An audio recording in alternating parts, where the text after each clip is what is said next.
Bonjour Brigitte Wieser, Bonjour. merci d'avoir accepté notre invitation. Vous êtes une militante des droits, notamment ceux des étrangers. On vous connaît surtout pour vos engagements de longue date au sein du réseau Éducation sans frontières, et notamment pour la scolarisation des enfants sans papier. Avant de revenir à ce sujet, quel autre regard est-ce que vous proposez aujourd'hui, Brigitte Wieser?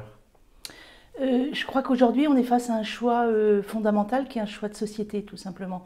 Euh, on a d'un côté un candidat qui ne nous plaît pas forcément et de l'autre côté un risque de dictature. Donc je pense que le choix, il est facile à faire.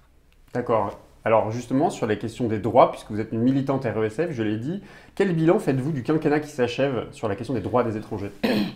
Euh, on a eu des promesses, notamment de la part de François Hollande, candidat, de ne plus enfermer les enfants dans les centres de rétention.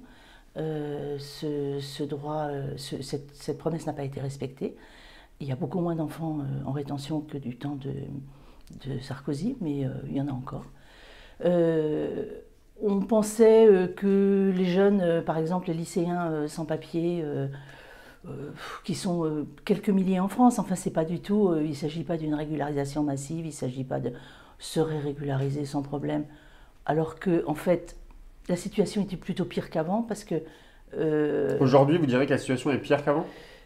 au niveau des jeunes, oui, C'est-à-dire que parce l'affaire que Leonarda, la déchéance de nationalité, le discours de Munich par exemple, vous trouvez que la France a été à la hauteur pendant ce quinquennat? euh, non, enfin, pour les, s'agissant des jeunes, moi je reviens sur ce, parce que c'est ça qui nous tient à cœur. Avant, il n'y avait rien dans la loi. On arrivait par la mobilisation à ce qu'ils soient régularisés. Aujourd'hui, la loi, elle dit quelque chose, enfin une circulaire, pas une loi, la circulaire Valls, et elle ne permet pas la régularisation de ces jeunes. Alors une étude a montré que le nombre d'enfants qui fuient sans leur famille les violences de leur pays a plus que quadruplé depuis 2013. Les mineurs isolés, c'est une priorité pour vous? Oui, bien sûr. D'ailleurs, juste un petit mot à cet égard.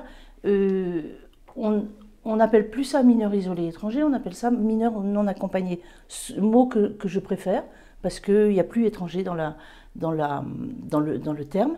Et un mineur isolé, de toute façon, c'est un mineur en danger, qu'il soit étranger, qu'il soit peu importe.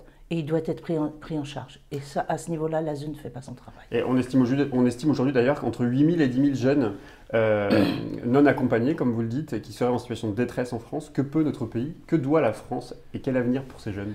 Ben, les prendre en charge comme n'importe quel mineur qui est en danger. Ils sont vraiment en danger.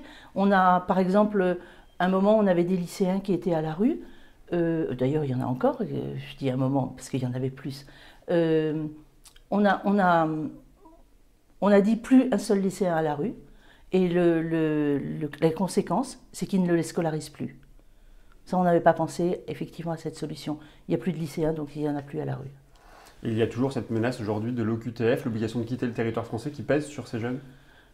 Oui, dès qu'ils font une demande de régularisation, en fait, ils ont une OQTF.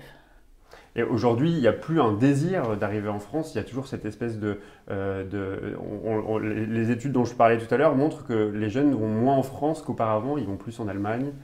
Ça, vous le constatez aussi sur le terrain? Sur le terrain, je ne sais pas, parce que enfin, nous, on constate qu'il y en a plus qui viennent en France qu'avant, mais il y en a certainement même encore plus en Allemagne. Cela dit, il y a beaucoup de jeunes, nous, qu'on voit qui ont un vrai désir de la France. C'est-à-dire, certains sont venus en France peut-être par hasard, à l'occasion parce qu'ils ont rencontré un passeur qui les passait en France. D'autres sont venus en France parce que c'était un vrai désir de la France. Alors, la question des sans-papiers, c'est une problématique qui se pose aussi au sein de votre collectif, le réseau Éducation sans frontières. Vous êtes pour la régularisation des sans-papiers, pas de tous les sans-papiers. Est-ce que vous pouvez nous expliquer pourquoi? Euh, Bon, alors à titre personnel, je suis pour la régularisation de tous les sans-papiers. Le RESF ne demande pas la régularisation des sans-papiers, il demande la régularisation des parents d'enfants scolarisés et des jeunes majeurs scolarisés. Tout simplement parce que le RESF a dans ses membres des associations, des syndicats qui sont très présents sur le terrain et qui ne demandent pas forcément la régularisation de tous les sans-papiers. Donc, pour moi, ce n'est pas excluant, ça veut simplement dire que nous, on est militants, on milite dans les écoles, dans les lycées. Donc c'est là qu'on a un levier. Les, les travailleurs, ils sont défendus par les syndicats. Les malades sont défendus par un tel, les femmes... bon, en tout, un étranger fait forcément partie de une ou plusieurs de ces catégories. Et nous, on considère qu'on est productif. On arrive à faire quelque chose dans les écoles et pas ailleurs, c'est tout. Alors, vous intervenez effectivement dans les écoles. Où en est la solidarité aujourd'hui? Vous diriez qu'elle est plus forte, elle est moins forte qu'avant?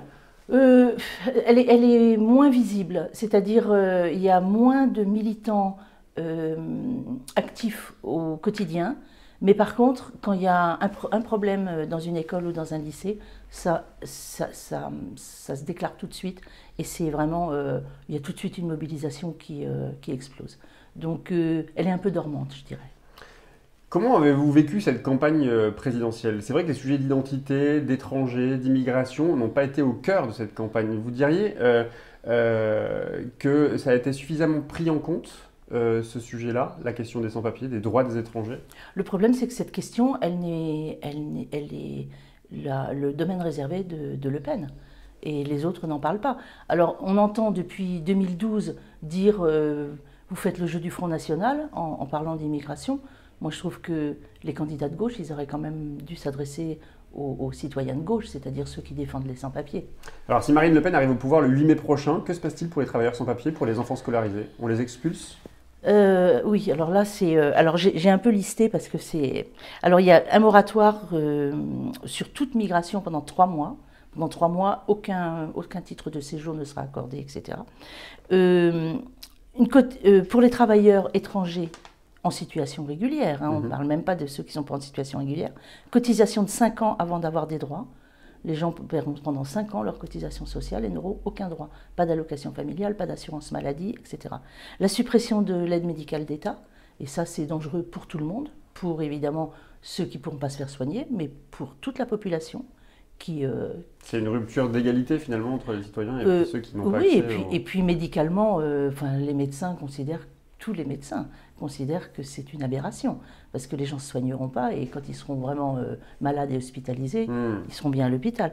La suppression de la scolarité gratuite pour les étrangers, pas de scolarité pour les enfants des sans-papiers, bon ça, c'est même pas possible de le mettre en place. C'est du vent, quoi. La déchéance de nationalité, l'expulsion des fichiers S, l'expulsion de certains délinquants, enfin bref, c'est sans compter le délit de solidarité, là je suppose que ça marchera à plein. Alors ça c'est pour Marine Le Pen. Hier je recevais Marc Andevelde, les journalistes à Marianne. Il a également écrit un livre sur l'ambigu Monsieur Macron. Il vous a posé une question. Il vous demande si les engagements d'Emmanuel Macron sont de nature à vous rassurer. Notamment, il se dit plus accueillant. Il veut notamment simplifier et raccourcir les délais de procédure administrative. Ça vous rassure? Macron ne parle que des demandeurs d'asile. Il ne parle absolument pas des sans-papiers qui sont sur le territoire. Raccourcir la durée de la demande d'asile, de la procédure de la demande d'asile, je ne sais pas si c'est un bien. C'est un bien si on le fait correctement. Si c'est pour bâcler le dossier, c'est pas un bien. Et puis les 300 000 sans-papiers qui sont sur le territoire, il n'en dit pas un mot. Ça veut dire quoi? Ça veut dire qu'au lendemain du second tour, que ce soit Emmanuel Macron ou Marine Le Pen, vous serez de toute façon en résistance face au pouvoir? Ah oui, mais ça sera pas. Je ne veux pas dire que c'est. Enfin, moi je dis pas que c'est la même chose. Oui, on se battra, mais il faut de toute façon éviter l'arrivée de Le Pen, parce que je ne sais même pas si on pourra encore se battre. Finalement, c'est quoi l'urgence d'après vous aujourd'hui, Brigitte Vizère? L'urgence, elle est la même en fait depuis, je sais pas, au moins depuis que le réseau Éducation sans frontières a été créé en 2004. Elle est la même. Il y a des gens qui sont là, qui font des études, qui travaillent, d'ailleurs ils finissent par être régularisés, ces jeunes. Au bout de 10 ans, on leur pourrit la vie pendant 10 ans. Et finalement, ils partent pas. Donc la solution, c'est de régulariser. Il y a beaucoup de pays qui l'ont fait quand même, des régularisations de ceux qui sont présents à un instant T. Alors voilà, il faut le faire.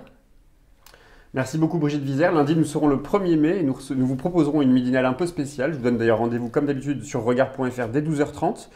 Et dès mardi, nous recevrons l'humoriste Yvan Le Bolloc. Il est aussi un citoyen très engagé, qui n'a pas peur de l'étiquette de gauche, bien au contraire. Vous avez une question pour lui? Oui,